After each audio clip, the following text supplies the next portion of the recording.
Oh, what a mess.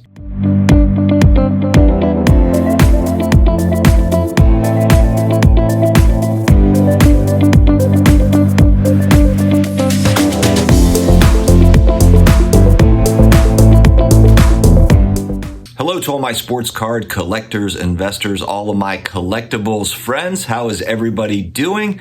I am under the weather today, my friends, but as they say, the show must go on. I will not be stopped. We've got some breaking news I thought would be important to share. If you're new here, please hit that subscribe button. Help me out with a like down here, that little thing. Please help me out with it. Helps get the videos seen by more people, and it helps broaden our channel's reach. We are almost to 14,000 subscribers and almost to 2 years of being on YouTube. Some fresh news from CardPorn on Instagram is where I saw this, so definitely check them out, give them a follow. They mention here that they have been talking extensively with PSA all about the Marx cards and gems only situation. And for those that don't know, this was a situation where we had a group subber that had submitted a lot of cards, a large preferred PSA group subber that had submitted a lot of cards and then could not come up with the money to pay the bill, which is obviously a huge problem. And as we get more information, we kind of notice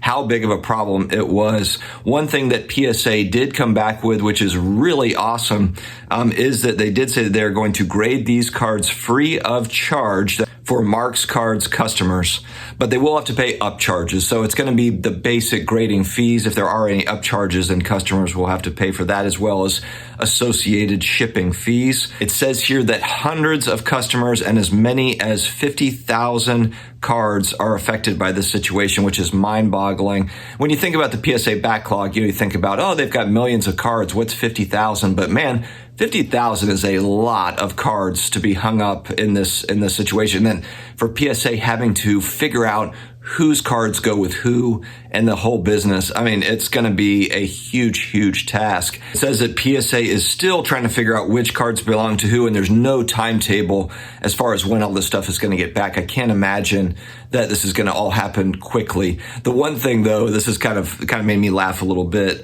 They said that any affected customers can speed up the process by emailing specific order info. So if you know which cards you had, going in that submission, which is interesting because you always hear about people saying like, oh, I forgot which cards I sent. There's so many cards out. I don't remember which ones I had. Well, I have a feeling people are going to be paying a lot more attention to what they have submitted, and they're going to remember moving forward based on this situation. But the person that I would not want to be right now is Jackie at collectors.com. That is who is the contact for people that have had, affected card orders, because she is about to get a deluge of emails from people trying to figure out where their cards are. As expected, there will be new rules for group subbers, which you could say that if PSA had just had this in place to begin with, then they might have been able to stop this from happening, although this doesn't completely stop it from happening. And I will say, too, it looks like a lot of these orders were submitted before Nat Turner and his team actually took over.